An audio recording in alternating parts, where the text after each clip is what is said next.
Hello everyone. तो इस series में हमारी नेक्स्ट वीडियो रहने वाली है सर्च इंसर्ट पोजीशन इस प्रॉब्लम पे। तो प्रॉब्लम स्टेटमेंट है given a sorted array of distinct integer and a target value. तो आपको एक सॉर्टेड एरे दी है जिसमें डिस्टिंक्ट इंटीजर्स होंगे, सारे इंटीजर डिफरेंट होंगे और एक टारगेट वैल्यू होगी। जैसे कि आप यहाँ पे देख सकते हैं, टारगेट वैल्यू क्या है 5 और ये एरे है। ठीक है, रिटर्न द इंडेक्स जब तक टारगेट इज फाउंड। अगर टारगेट इस एरे में आपको मिल जाता है तो उसका इंडेक्स रिटर्न कर दीजिए। जैसे कि आप पहले टेस्ट केस के लिए देख सकते हैं कि टारगेट 5 था और ये हमें 2 इंडेक्स में मिल गया है टारगेट। तो हमने क्या कर दिया, वो इंडेक्स रिटर्न कर दिया। अगर नहीं मिलता है तो आपको क्या करना है, if not return the index where it would be if it were inserted in order. अगर नहीं मिलता है तो आपको बेसिकली वो इंडेक्स रिटर्न करना है जहां पे वो होना चाहिए था, अगर हम उसे ऑर्डर में लगाए। समझते हैं इसे। इसे इस एग्जाम्पल के साथ समझते हैं, सेकंड एग्जाम्पल के साथ। तो आपकी एरे नम्स क्या दी आपको, 1 3 5 6, टारगेट दिया है 2। ठीक है, ठीक है। तो देखिए, अगर आपको टारगेट इसमें देर पहले तो आप देखेंगे क्या इसमें टारगेट है। टारगेट होता तो ठीक है, वही इंडेक्स हो जाता। जैसे एक एग्जांपल और ले लेते हैं सेम इसी का। मान लीजिए 1 3 5 7 10 ये ले लीजिए और हमारा टारगेट था 5। टारगेट क्या था 5। इंडेक्सिंग कर देते हैं ऊपर, 0 1 2 3 4 0 1 2 3। देखिए पहले इस वाले को देख लेते हैं। इसमें हमें टारगेट क्या इसमें मिल रहा है, तो हमारा आंसर क्या हो गया 2। आंसर हो गया हमारा 2, क्योंकि 2 इंडेक्स में मिल रहा है। जिस इंडेक्स पर टारगेट मिल रहा है वो हमारा आंसर हो गया। अगर टारगेट बेसिकली हमें एरे में मिल रहा है तो आंसर उस टारगेट का इंडेक्स हो जाएगा। अगर टारगेट नहीं मिल रहा तो हमें क्या करना है, तो हमें करना है कि उसे ऑर्डर में लगाना है। जिस पोजीशन में उसे आना चाहिए था वहां पे उसे फिट कर देंगे और देखेंगे उसका इंडेक्स क्या है। तो अच्छा देखिए, सबसे पहले तो 1 आएगा। फिर आप बताइए 3 को लिखेंगे या 2 को लिखेंगे। टारगेट 2 है आपका, आप बोलेंगे कि इंडेक्स मतलब ऑर्डर में लगाना है तो पहले मैं 2 लिखूंगा, 2 3 5 6। ये बेसिकली क्या है, आपका सीक्वेंस बन जाएगा। अब मैं आपसे बोलूं कि 2 किस इंडेक्स पे आ रहा है। अगर आपने सीक्वेंस में लगा दिया, ऑर्डर में लगा दिया, तो 2 किस इंडेक्स पे आ रहा है, तो आप बोलेंगे 2 1 इंडेक्स पे आ रहा है। ठीक है, तो आपका 2 किस इंडेक्स पे आ रहा है, 1 इंडेक्स पे आ रहा है। तो आंसर हो जाएगा 1। अब एक चीज नोटिस कर रहे थे कि अगर टारगेट बेसिकली अगर हमें मिल रहा है एरे में, तो टारगेट का जो इंडेक्स है, मतलब इस एरे में इस नंबर का जो इंडेक्स है वही मेरा आंसर है। ठीक है, अगर नहीं मिल रहा है तो इसका आंसर है क्या। देखिए इस एरे को, इस नंबर को ना भी डालूं तो मैं देखूं इसका आंसर वो है जो बेसिकली 3 का था। 3 का इंडेक्स जो है वो इसका आंसर है। तो आप देख सकते हैं कि आपकी प्रॉब्लम थोड़ी चेंज हो चुकी है, प्रॉब्लम स्टेटमेंट हो चुका है। देखिए यहाँ पे अगर इक्वल नंबर मिल रहा है तो आप उसे फाइंड कर लीजिए एरे में उसका इंडेक्स। अगर इक्वल नंबर नहीं मिल रहा है तो टारगेट से जस्ट एक बड़े नंबर को फाइंड कर लीजिए। ठीक है, उसका जो इंडेक्स होगा वो आपका आंसर है।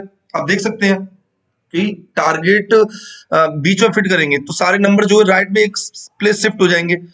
तो उससे एक बड़ा नंबर राइट में शिफ्ट हो गया, वो किस जगह पे आ गया, इस बड़े नंबर की जगह पे आ गया, जस्ट बड़े नंबर की जगह पे। छोटे वाले तो सारे पीछे ही रह जाएंगे। ठीक है, तो आपका प्रॉब्लम स्टेटमेंट चेंज हो चुका है। आपको वो एलिमेंट फाइंड करना है एरे में, एलिमेंट जो बड़ा है या इक्वल है टारगेट के। उस एलिमेंट का बेसिकली क्या करना है, आपको इंडेक्स फाइंड करना है। Index of element greater than equal to target. अगर आप ये इंडेक्स प्राप्त कर पा रहे हैं तो इस ये इंडेक्स ही आपका क्या होगा, आंसर होगा। सोचिए अगर बड़ा बराबर मिल रहा है तो जो बराबर वाला एलिमेंट है टारगेट के बराबर जो मिल रहा है एरे में, उसका इंडेक्स ही आंसर हो गया था। जैसे इस केस में हमने देखा कि 2 इंडेक्स में हमें 5 मिल रहा था, टारगेट मिल रहा था, आंसर 2 हो गया था। अगर नहीं मिल रहा है तो आपने कहा कि अच्छा कौन सा एलिमेंट इससे जस्ट ग्रेटर था, मिनिमम एलिमेंट। ऐसे भी लिख देता हूं, minimum element, index of minimum element greater than equal to target. तो आप देखेंगे कि 2 से जस्ट बड़ा एलिमेंट कौन सा है, तो 3। 3 का इंडेक्स क्या है 1, तो आंसर क्या हो जाएगा 1। अब आप सोचिए आप इस प्रॉब्लम को कैसे करेंगे। ठीक है, मतलब बाइनरी सर्च की इंट्यूशन कहां से आती है कि बाइनरी सर्च लगेगा। तो इसके लिए 2 कंडीशन बताई थी, पर आप इन कंडीशन को जल्दी जल्दी क्या चेक करेंगे। आपको मान लीजिए चेक करना है कि ये कंडीशन फुलफिल हो रही है नहीं। तो सबसे पहले ये कंडीशन तो आप देख सकते हैं कि फुलफिल हो रही होगी। अगर देखिए आप किसी क्वेश्चन को लीनियर सर्च से कर पा रहे हैं, नॉर्मली सर्च करके कर पा रहे हैं, तो पहली कंडीशन तो फुलफिल हो रही है, तभी कर पा रहे हैं क्योंकि आपके पास क्या है, एक एक स्पेस है और बेसिकली एक बोले रेंज है, एक रेंज है आपके पास जिसमें आपको आंसर मिल सकता है। दूसरी कंडीशन बहुत इंपॉर्टेंट है बाइनरी सर्च के लिए। अब आप इसमें लीनियर सर्च लगा सकते हैं, नहीं लगा सकते, ये देख लीजिए। आप बोल रहे हैं कि कंडीशन तो लीनियर सर्च की फुलफिल हो रही है, तो क्या मैं लीनियर सर्च लगा सकता हूँ? तो देखिए इसमें तो आप लीनियर सर्च बेसिकली लगा सकते हैं क्योंकि देखिए कंस्ट्रेंट क्या है, बहुत ज्यादा नहीं है। और हम इसे और ऑप्टिमाइज वे में करना चाहते हैं तो किससे करेंगे हम? देख कंस्टेंट 10 पावर 4 है, तो ऑर्डर ऑफ एन में आराम से चल जाएगा, तो कोई दिक्कत नहीं है। पर हम इसे किससे करेंगे? बाइनरी सर्च से, ऑर्डर ऑफ लॉग एन में करेंगे, जिससे बाइनरी सर्च को सीख भी पाएंगे और अच्छे से। तो बाइनरी सर्च लग रहा है कि नहीं लग रहा है, ये कैसे पता करेंगे? अब देखिए आपका प्रॉब्लम स्टेटमेंट ये रह गया है, आपको ये चेक करना है कि इस प्रॉब्लम स्टेटमेंट में आपको वो मिनिमम एलिमेंट पता लगाना है एरे में, उसका इंडेक्स पता लगाना है जो कि greater than equal to target से। ठीक है, आप बोल रहे हैं कि यार मैं इस पर बाइनरी सर्च लगा सकता हूँ, देखिए मैंने बोला था बाइनरी सर्च के लिए ना सबसे इंपॉर्टेंट होती है वो कंडीशन, कि देखिए बाइनरी सर्च में दो पैटर्न बन रहे होते हैं। बाइनरी सर्च में क्या होता है, या तो 0 0 0 0 0 1 1 1 1 1 ये बन रहा होगा, या 1 1 1 1 1 1 0। इन दो पैटर्न्स पे मैं इतना मतलब श्योर कैसे होंगे, ये बन रहे ही होंगे, क्योंकि बाइनरी सर्च में हमारी दूसरी कंडीशन क्या थी कि आप किसी भी एलिमेंट पर खड़े होकर डिसीजन ले पाएंगे कि आपका आंसर लेफ्ट में है या राइट में। तो सोचिए अगर कोई ऐसी रैंडम कंडीशन बन रही थी 0 0 1 1 0 0 1 1 1 0, तो क्या आप ये डिसीजन ले पा रहे होते? अगर आप इस जीरो पे खड़े हैं तो आपको पता ही नहीं है कि अच्छा बेसिकली कोई वन इसके लेफ्ट में भी है या राइट में भी है, आपका आंसर वाला वन किस साइड है, लेफ्ट में या राइट में, समझ रहे? तो आपका ये पैटर्न बन रहे होंगे, या ये या ये। अब आप चाहते हैं कि आपका वो इंडेक्स किसी एक कंडीशन को फॉलो कर रहा हो। ठीक है, आप कंडीशन क्या बनाते हैं, आपको इसमें जैसे हमने टेम्पलेट देखी थी पहले, एक बार दोबारा से लिख देता हूं मैं। आपको देखो फर्स्ट वीडियो देखी होनी चाहिए, वरना आपको लगेगा कि क्या अजीब सी बात हो रही है। तो इसकी फर्स्ट वीडियो जरूर देखिए सीरीज की, while l less than r. और यहाँ पे हम ऊपर रेंज डिफाइन कर देते हैं, तो रेंज मान लीजिए एरे की int l equal to 0, r equal to n-1। ठीक है, और यहाँ पे क्या करते हैं, यहाँ पे मिड एलिमेंट निकालते हैं, l plus r divide by 2। यहाँ पे ये बहुत इंपॉर्टेंट है, यहाँ पे एक कंडीशन लिखते हैं, उसके लिए हम एक बेसिकली फंक्शन बना देते हैं, उसमें उस कंडीशन लिखते हैं। अगर कंडीशन फॉलो हो रही होती है तो इस फंक्शन में रिटर्न ट्रू कर देते हैं। तो इफ कंडीशन मीट होगी तो आर इक्वल टू मिड कर देंगे, एल्स कंडीशन फॉलो नहीं हो रही होती है तो l equal to mid plus 1 कर देते हैं। अब इस लूप को लिखने से होता क्या है कि अगर ये लूप ना इस वाले सीक्वेंस के लिए है, अगर ये वाला पैटर्न है आपका, तो इसमें आपका जो एल है इस वाले पे आ जाता है, तो आप देखेंगे कि आपका आंसर हो सकता है कि एल हो। आप यहाँ पे रिटर्न कर देते हैं एल। ठीक है, तो इसलिए मैं बोल रहा हूँ कि आप कंडीशन देखिए, ये कंडीशन बहुत इंपॉर्टेंट है कि कंडीशन देखिए इन वाले एलिमेंट्स के लिए फॉलो हो रही है। ठीक है, और देखिए इस वाले तरीके से बाइनरी सर्च से ना आप हमेशा इन दो एलिमेंट को फाइंड कर सकते हैं, जहां पे इंटरफेस होता है ना उन एलिमेंट को फाइंड कर सकते हैं। देखिए एल आपके इस पे है, तो l-1 से आपको 0 ही फाइंड हो जाएगा। पर क्या कभी आप इन एलिमेंट्स को फाइंड कर पाएंगे? नहीं। इंटरफेस वाले एलिमेंट जहां पे चेंज हो रहा है 0 से 1 का, 1 से 0 का, ठीक है, तो वो एलिमेंट्स को आप क्या कर सकते हैं, फाइंड कर सकते हैं, इंटरफेस वाले एलिमेंट्स। यहाँ पे भी आप इंटरफेस वाले एलिमेंट को। ठीक है, तो देखिए सोचेंगे कैसे कि भाई इसमें कैसे कंडीशन बनानी चाहिए हमें, और फिर हम चेक करना कि बाइनरी सर्च फॉलो करेगा कि नहीं करेगा। तो देखिए आपकी कंडीशन किस प्रकार से होनी चाहिए कि वो एलिमेंट आपका कंडीशन फॉलो कर रहा हो, तभी तो आप चाहेंगे कि भाई मेरा 1 आ जाए, उस पर उस एलिमेंट पे 1 आ जाए। अब देखिए दो चीज बनती है, देखिए 1 आ जाए तो एक तो 1 इस एलिमेंट पे आ सकता है, या फिर इस वाले पैटर्न के हिसाब से इस एलिमेंट पे बना सकता है, ये दो ये आप पता कर सकते हैं। तो देखिए 1 के साथ आपके दो तरह के पैटर्न बन रहे हैं, या तो ऐसा हो कि उस एलिमेंट वो एलिमेंट उस कंडीशन को फॉलो कर रहा हो और उसके बाद का कोई भी एलिमेंट उस कंडीशन को फॉलो ना कर रहा हो, उसके पहले के सारे एलिमेंट कर रहे हो, तो आपका ये वाला सीक्वेंस बन जाएगा और आप इस एलिमेंट को फाइंड कर पाएंगे, क्योंकि ये एलिमेंट कौन सा होगा, जो मैं बोल रहा था कि ये ट्रांजिशन आ रहा होता है उनमें से एक एलिमेंट होगा। ये तभी तो होगा कि वो एलिमेंट इस कंडीशन को फॉलो कर रहा है, इससे पहले के सारे एलिमेंट फॉलो कर रहे हैं, बाद का कोई भी एलिमेंट नहीं कर रहा, तो ये क्या होगा, एक ट्रांजिशन वाला एलिमेंट होगा। या फिर अभी कंडीशन इस प्रकार बनाएगी आप कि ये एलिमेंट तो कंडीशन फॉलो कर रहा है, इसके बाद के भी सारे एलिमेंट उस कंडीशन को फॉलो कर रहे हैं, पर इससे पहले का कोई भी एलिमेंट फॉलो नहीं कर रहा है। तो भी देखिए आप इस एलिमेंट को फाइंड कर सकते हैं, यही आपका आंसर है, क्योंकि इसी एलिमेंट के बारे में तो बात कर रहे हैं। जो हमारा आंसर वाला एलिमेंट है वो उस कंडीशन को फॉलो कर रहा है, उसके बाद के सारे कर रहे हैं, पर पहले का कोई नहीं कर रहा है। तो ऐसे देखिए बस, एलिमेंट कंडीशन फॉलो करे, बाद का कोई ना करे, या फिर एलिमेंट कंडीशन फॉलो करे, पहले का कोई भी ना करे, बाद के सारे करें। ठीक है, इसमें आप ऐसी क्या कंडीशन बना सकते हैं कि उस एलिमेंट का इंडेक्स पता लगाना है जो कि ग्रेटर देन इक्वल हो टारगेट के। ठीक है, तो आपको कंडीशन साफ साफ दिख रही है, तो कंडीशन लिख दी है, कंडीशन ही लिख दी गई है। देखिए मैं बोल रहा हूँ कि ये मेरा बेसिकली मिनिमम एलिमेंट पता लगा रहा है, तो ये मान लीजिए मेरा वो मिनिमम एलिमेंट है जो क्या कर रहा है, इस कंडीशन फॉलो कर रहा है। ठीक है, तो मुझे बेसिकली या तो ये सीक्वेंस बनाऊं कि बेसिकली ये वाला सीक्वेंस, पर इसमें देखिए मैक्सिमम एलिमेंट हो जाता जो कंडीशन फॉलो कर रहा होता। ठीक है, अगर इसके पहले के सारे एलिमेंट कंडीशन फॉलो कर रहे हैं, बाद का कोई भी नहीं कर रहा, तो ये मैक्सिमम एलिमेंट हो जाता। मैं कह रहा हूँ कि बाद के सारे कर रहे हैं, तो ऐसी कौन सी कंडीशन बनेगी? कंडीशन यही बनेगी कि एलिमेंट पे खड़ा हूं मैं, अगर एलिमेंट टारगेट से बड़ा है तो मैं रिटर्न कर दूंगा ट्रू, मतलब कंडीशन फॉलो कर रहा है। तो देखिए बाद के सारे एलिमेंट कंडीशन फॉलो कर रहे हैं, पहले का कोई भी नहीं करेगा। अगर एलिमेंट छोटा है टारगेट से, इस एलिमेंट को खड़े होकर चेक कर रहा हूँ कि मेरी कंडीशन फॉलो कर रहा है कि नहीं कर रहा है, तो आप बोलेंगे भाई ये तो मेरा टारगेट से छोटा है, टारगेट से छोटा है तो ये कंडीशन को फॉलो नहीं करेगा। ठीक है, आपको तो वो मिनिमम एलिमेंट पता लगा था ना, मैं पता लगाना था जो कंडीशन को फॉलो करे। तो देखिए ये मिनिमम एलिमेंट हो गया जो कंडीशन फॉलो कर रहा है, इसका मतलब इसके बाद के सारे इस कंडीशन फॉलो कर रहे हैं, सारे टारगेट से बड़े होंगे कि नहीं होंगी, ये अभी कंडीशन होगी। मैंने आपसे बोला कि आप कंडीशन बताओ जिसके लिए ये एलिमेंट तो मिनिमम एलिमेंट हो जाए कंडीशन फॉलो करने वाला, और इसके बाद के सारे एलिमेंट करें। तो आप करेंगे कि एलिमेंट, आपको मिनिमम एलिमेंट पता लगाना था greater than equal to target. आपकी कंडीशन आपकी हो जाएगी कि एलिमेंट जो है या तो बराबर हो टारगेट के या बड़ा हो टारगेट के, जिस एलिमेंट पर आप चेक कर रहे हैं कि ये कंडीशन को फॉलो कर रहा है या नहीं कर रहा है, वो या तो मेरे टारगेट के बराबर हो या टारगेट से बड़ा हो। तो देखिए आपका ये सीक्वेंस बन जाएगा। इसमें से जो सबसे पहला एलिमेंट होगा वो आपका मिनिमम एलिमेंट होगा जो इस कंडीशन को फॉलो कर रहा होगा, तो यहाँ पे आपका क्या होगा, एल होगा, क्योंकि 0 0 0 0 1 1 वाले सीक्वेंस में एल आपका यहाँ आ जाता है। तो इसके लिए आप कोड लिख देंगे। कोड लिखने से पहले जरा देखिए, जब बाइनरी सर्च का कोड लिखते हैं ना, तो इनमें कुछ एज केसेस आते हैं, और एज केसेस दो ही होते हैं मोस्टली, वो एज केसेस आप कवर कर लीजिए। देखिए आपका बेसिकली एज केसेस में क्या हो सकता है, आपका एज केस हो सकता है कि आपके सारे जीरो हों। ठीक है, जो ये आप सीक्वेंस बना रहे हैं इसमें सारे जीरो हों, या फिर सीक्वेंस आपके सारे वन हों। ठीक है, सारे जीरो का मतलब पहले इसको देख लेंगे, सारे वन का मतलब सारे, हर एक एलिमेंट क्या कर रहा है, कंडीशन को फॉलो कर रहा है। ठीक है, तो मान लीजिए आपकी रेंज थी इस आंसर वाली 0 से n-1, इस रेंज का हर एक एलिमेंट क्या है, कंडीशन फॉलो कर रहा है, 0 वाला, 1 वाला, 2 वाला, 3 4 5 6। तो खुद बताइए आपका आंसर क्या होगा? आप बोल रहे थे आपका आंसर तो क्या होगा, फर्स्ट वन होना चाहिए ना आंसर, सबसे छोटा एलिमेंट जो कंडीशन फॉलो कर रहा है वो तो यही है, मतलब बेसिकली जीरो इंडेक्स, मतलब आपका एल वाला एलिमेंट। तो इसके लिए आपको कुछ अलग से नहीं करना है, आपका एल तो यहीं पे होगा ना, तो आप रिटर्न कर देंगे एल, और आप नॉर्मली भी रिटर्न एल कर रहे थे कि आपका एल फर्स्ट वन पे ही था, तो यहाँ पे तो कोई दिक्कत नहीं है। ठीक है, इस वाले एज केस में बेसिकली एज केस है ही नहीं, ये कवर हो रहा है हमारा। इस वाले को देखिए, आप क्या रिटर्न करना चाहते हैं, आप कह रहे हैं कि वो सबसे छोटा एलिमेंट जो कंडीशन को फॉलो कर रहा हो, मतलब वन वाला सबसे पहला वन, जो सबसे पहला वन आया इस सीक्वेंस में वो।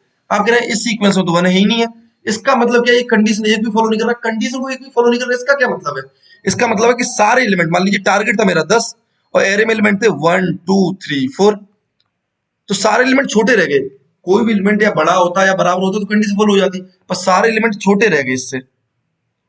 तो खुद बताइए ये एलिमेंट आपको कहाँ इंसर्ट करना चाहिए, या फिर खुद देखिए, अगर ये सारे जीरो हैं तो आपका देखिए एल तो यहीं पर अटका रह जाएगा, कि रेंज से बाहर नहीं निकल सकता। एल एल कोशिश कर रहा था फर्स्ट वन पे जाने की, फर्स्ट वन था इसके थोड़ा राइट में, पर राइट में कोई एलिमेंट ही नहीं है, तो एल तो आपका यहीं पे रह गया।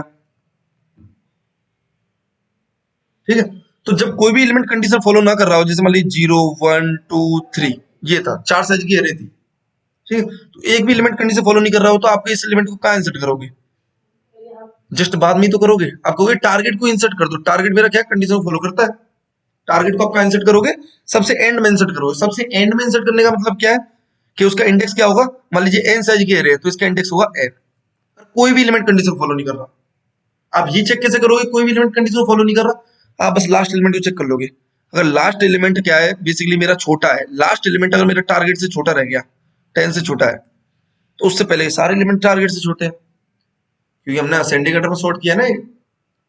तो इस केस में ये आपका एक अलग से केस निकल गया, क्योंकि बेसिकली देखिए समझिए, आप इसमें ये वाला एलिमेंट तो रिटर्न नहीं कर सकते थे, यहाँ पे आपका आपका एल तो आप कहते कि मैं क्या एल रिटर्न कर दूं? नहीं, क्योंकि मुझे तो फर्स्ट वन रिटर्न करना है, इसके बाद वाला इंडेक्स करना है। क्या आप थ्री रिटर्न करेंगे इस केस में? देखिए ये सब 0 0, ये एक भी कंडीशन फॉलो नहीं कर रहा, तो आपका एल तो इस पर आ जाएगा। ठीक है, तो क्या आपको ये रिटर्न करना चाहिए? बिल्कुल नहीं, मुझे इसके बाद वाला इंडेक्स रिटर्न करना है।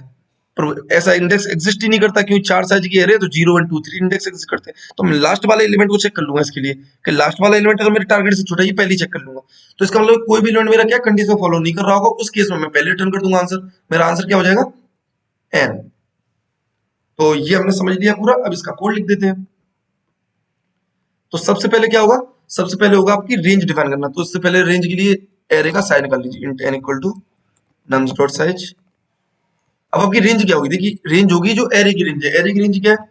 एरे की इंडेक्स। एरे की इंडेक्स बेसिकली देखिए, एरे के इंडेक्स पे हम क्या कर रहे हैं? बाइनरी सर्च लगा रहे हैं। एरे के इंडेक्स को मार्क कर रहे हैं कि इस इंडेक्स पे बैठा हुआ एलिमेंट बेसिकली कंडीशन फॉलो कर रहा है कि नहीं कर रहा, इस इंडेक्स पे बैठा हुआ एलिमेंट कंडीशन फॉलो कर रहा है कि नहीं कर रहा, इस तरीके से। तो इंट एल इक्वल टू 0 से एक चीज और है रेंज के बारे में, रेंज ना हमेशा कंटिन्यूअस होनी चाहिए। तो आपको दिख रही है कि यहाँ पे एरे की इंडेक्स क्या कंटिन्यूअस है, 0 से लेके n-1। रेंज हमेशा कंटिन्यूअस होनी चाहिए। उस रेंज के हर एक एलिमेंट के लिए आपकी ये वाला पैटर्न बनना चाहिए, या तो 0 0 1 वाला या 1 1 0 वाला। ठीक। आर क्या होगा आपका? लास्ट इंडेक्स क्या हो सकता है एरे में? n-1। वाइल ये आप टेम्पलेट का पार्ट है, ये आप लिख देंगे। ठीक है, ये टेम्पलेट किस पैटर्न के लिए है? फिर से लिख देता हूँ। ये टेम्पलेट आपकी 0 0 0 0 और फिर 1 1 आने लगेंगे इस पैटर्न के लिए। ठीक। While l less than r, तो आप क्या करेंगे? Int mid equal to l plus r divide by 2। If आप यहाँ पे एक चेक फंक्शन में कंडीशन चेक कर लेंगे। आप अपनी कंडीशन लगा के, कंडीशन किस पे लगा के देखेंगे? आप इस एलिमेंट पे, ये जो मिड इंडेक्स वाला एलिमेंट है ना, इस पे आप चेक करेंगे कि आपकी कंडीशन फॉलो कर रहा है कि नहीं कर रहा है। ठीक है, तो आपने ये पास कर दिया कि मुझे बेसिकली इस इंडेक्स पे खड़े होके चेक करना है कि मेरी उस कंडीशन फॉलो कर रहा है कि नहीं कर रहा है। कर रहा होता तो 1 मार्क हो जाएगा, मतलब यहाँ पे 1 आ जाएगा ना, रिटर्न ट्रू मतलब 1। तो अगर ऐसा है तो मैं कर दूंगा r equal to mid, else l equal to mid plus 1। इससे कभी छेड़नी करनी है, ये हमेशा सेम रहेगा। और आप देखेंगे आपको क्या रिटर्न करना है। आपको फर्स्ट 1 ही तो रिटर्न करना है, तब सबसे छोटा एलिमेंट जो कंडीशन फॉलो कर रहा है। तो आपका एल हमेशा उस पे ही होगा, फर्स्ट 1 पे। तो रिटर्न कर देंगे एल। ठीक है, अब आता है कि इस कंडीशन में ये देखिए कंडीशन ही किसी भी चीज में आपको कोई दिक्कत हो रही नहीं। सबसे ज्यादा इंपॉर्टेंट ये कंडीशन डेवलप करना, ये कंडीशन सबसे इंपॉर्टेंट है। तो आप इसे डेवलप कर देंगे बूल चेक। कंडीशन क्या कहलेगी? जिस एलिमेंट पे आप खड़े होकर चेक कर रहे हैं कि कंडीशन फॉलो कर रहा है कि नहीं कर रहा। तो मान लीजिए मैं मान के चल रहा हूँ कि मेरा हो सकता है आंसर का इंडेक्स हो, आंसर इंडेक्स हो। इस पे चेक करूंगा कि फॉलो कर रहा है कि नहीं कर रहा है। वेक्टर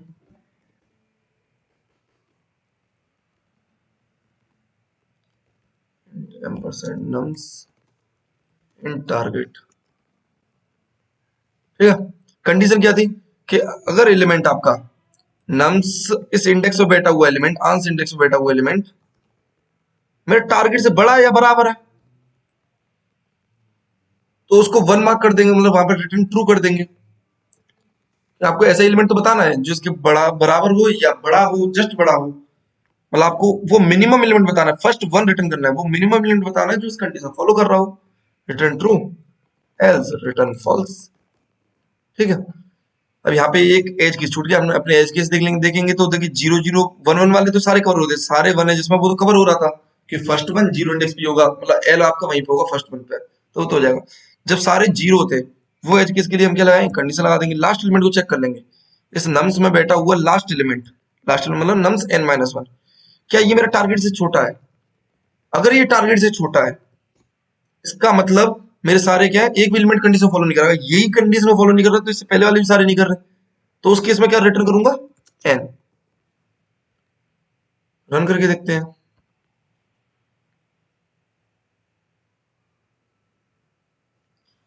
ओके, यहाँ पे हमने पास नहीं किए सारे पैरामीटर्स। मिड एरे ही पास करेंगे, नम्स टारगेट।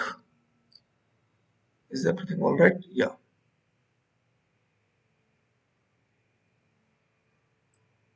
सबमिट करते हैं।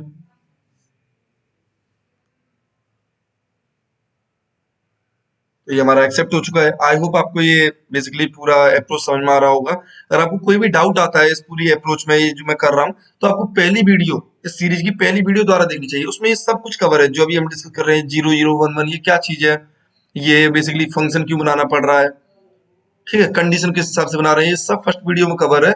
तो मैं आपसे रिक्वेस्ट करूंगा कि आप फर्स्ट वीडियो जाकर देखें अगर आपको समझ में नहीं आ रहा है तो। Thank you.